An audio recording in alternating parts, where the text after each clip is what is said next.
When I approached Eli, he was more than willing to be involved in SalesTO and come speak out at one of the events. And I think what he's doing and what he's building is awesome. So I'm excited for him to share it. I'm going to go through a very quick bio of who Eli is. So Eli, he is a Toronto native. Went to school here at U of T and Schulich before kind of his amazing journey to sales.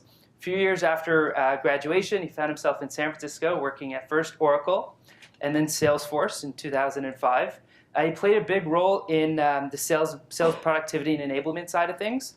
So he was involved in the journey from 300 million in sales to 3 billion in sales at Salesforce. He was also top executive in 2011.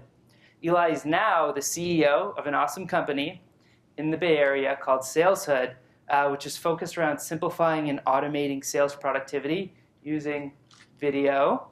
Who would have guessed?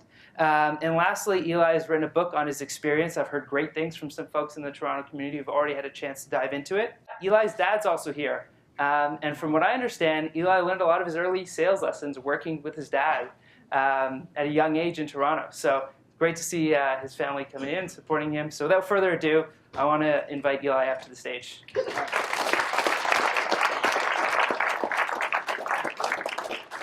Still great. Always good to be back in Toronto. And, you know, you're probably wondering, like, why next generation sales productivity? And, you know, my job today and what I want to do right now is get each and every one of you super excited about it. This is a secret to success of how companies do amazingly well. It's also a secret to success for individuals. So next generation productivity, yes, it sounds like a big buzzword, but it's really about you as individuals, your skills. It's about your knowledge.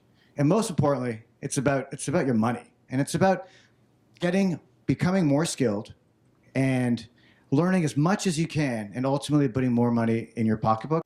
As I reflect on next generation sales productivity, I had to personally take a trip back down memory lane.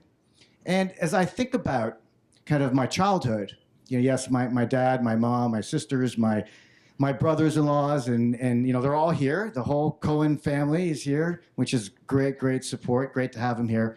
But you know, we grew up in Toronto, and I learned the importance of selling and how to sell at a very young age. I just want you to imagine, you know, a young child, you know, greeting customers at the door, understanding how to pitch, how to demo a sofa, a couch. I want you to imagine, you know, a young child learning very young how to kind of decipher, you know, buying motives by looking at customers' buying signals and then learning how to negotiate contracts and learning how to get that order, like at a very young age, right? Very rudimentary kind of back to basic sales. Now, what was also interesting, you know, was at a very young age to have a coach. And the idea of learning and embracing sales in this context of selling furniture, having that become part of your DNA, and then having a coach, you know, who was my dad, teach you how to do it, kind of sticks with you.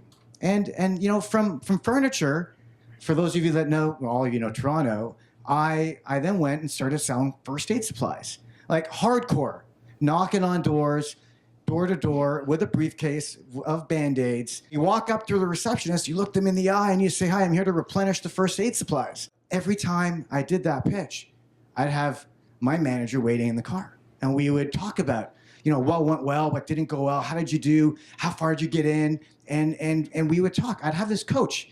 That's the windshield, right? So from Bloor Street on a furniture store to, you know, sitting behind a windshield in a car in Mississauga, I learned the importance of getting really focused coaching, real-time, one-to-one coaching, like to me as an individual.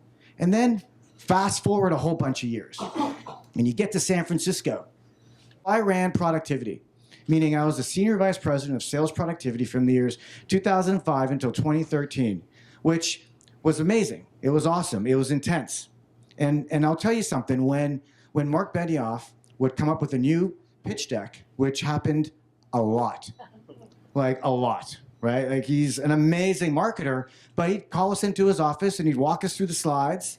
And guess what? He'd say, "Now go get everyone certified." Now, what does that mean? So in my mind, I'm remembering, you know, standing in front of a customer selling a sofa and practicing, you know, value of that sofa and why it's so comfortable, and practicing it a few times and getting feedback, or whether I'm, you know, knocking on doors in Mississauga, I'm remembering the importance of practicing your pitch, getting feedback on your pitch, learning from each other, learning from a manager. And that was something that we embraced very early at Salesforce. So these stats are incredible. We embraced the idea of knowledge sharing, of sales productivity. It was the #1 driver in the organization. Till this day, and I wrote a book, and the book's available, and you can grab it, and happy to talk about it afterwards. 30 sales kickoffs. I just want you to internalize this for a second. 30 kickoffs. What we learned during this time was the importance of bringing teams together so they can share, right? This idea of practicing and sharing and learning from each other was something that we embraced as an organization. It's awesome. 2 boot camps, certified at least twice a year, thousands and thousands and thousands of rolling up your sleeves meetings and really embracing. And, I got recognized for it, and humbly, Executive of the Year 2011, it was because, I understood the value of coaching, of delivering a culture of practice, of learning from each other, of, hey, it's okay to make mistakes. What did we learn over the years? What did we learn from those years at Salesforce? What did I learn? I learned #1, salespeople learn from each other. It sounds crazy. Most people think salespeople, it's competitive, they're not going to share. It's not true. Salespeople learn from each other. I know this because when we were at Salesforce, we'd run kickoff events and then we'd read the survey results. The only things that scored the highest were the times when we put other salespeople on stage to share their winning plays, to talk about how they won. Their storytelling was what drove the success of that organization. So salespeople need to hear from each other. Fact. Everything we learned is that salespeople need to be a message. And what does that mean, right? Just think back to all the greatness of Salesforce and those meetings that we had, so many of them, when I get called in and I have to review a new presentation. And then, oh, by the way, when we got that presentation from Mark in marketing, guess what we had to do? We had to fly around the world. Literally, 120 of us. Deb is here. Deb Sherpa was on my team, and we were a lot of planes, trains, and automobiles. We had to fly around the world, and we had to sit face-to-face with every single quota-carrying salesperson, with every single salesperson that was a sales support staff. So it was thousands. And this person had to give me the pitch. They had to practice. And if it wasn't great, they had to do it again. This was something that I learned very early. So and it was hard, right? And it was expensive.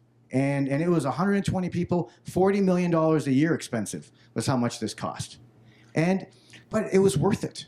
We overinvested in training. And each of you, I want you just to start thinking about your organizations. How much are they investing in you? How much are they investing in your personal development? How much are you investing in you? How much is your manager investing in you? That's what you should start thinking about as you think about next generation sales productivity. Yes, there's a bunch of tech that makes it great, but it starts with you. And what it starts with is, so let me just pause for a second. What motivated me at that moment in time? So I realized that we did great things. We accomplished a lot. 300 million to 3 billion was the most amazing hypergrowth story on the planet. It still continues to be that. But what I realized was it was expensive, it was costly, it was time consuming, it was hard, and we needed a way to do it more efficiently. And that was my moment of clarity. That was my moment of inspiration where I thought, there's got to be a better way. And so I founded SalesHood.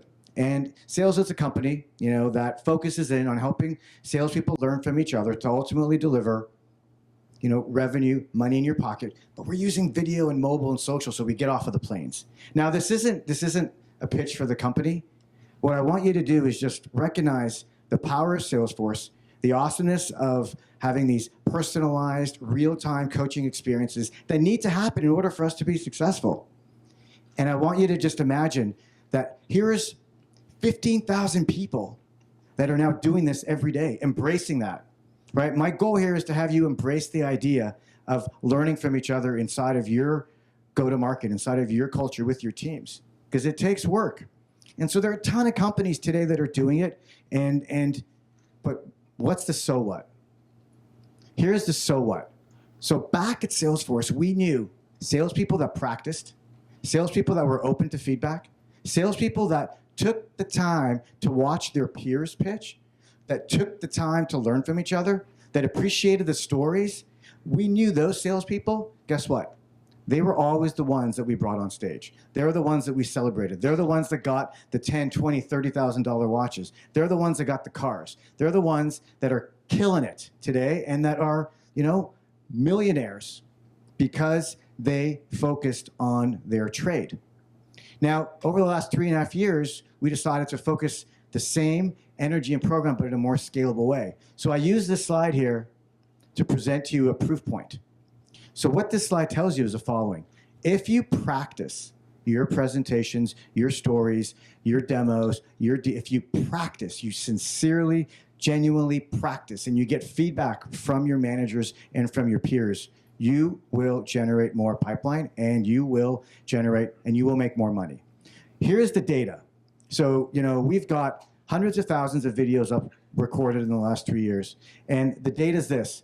Across all those companies, every time a 3-minute pitch is uploaded, it's practiced 5 times. It's pretty awesome. 5 times. Then what happens is the hungry salesperson goes in and watches 20 more. And then peer reviews 10. And then we've correlated the data and generated more pipeline and closed more business. So what does this all mean? All right, this basically means that each of you in your careers, what you should be doing is focusing on the practice, on the swing. We want you to have a great swing. We want you to do great things, but you can't do it unless you invest the time in practice. And I'll give you an example, right? Here's what it looks like. You've got a manager. Your manager calls a team meeting, right?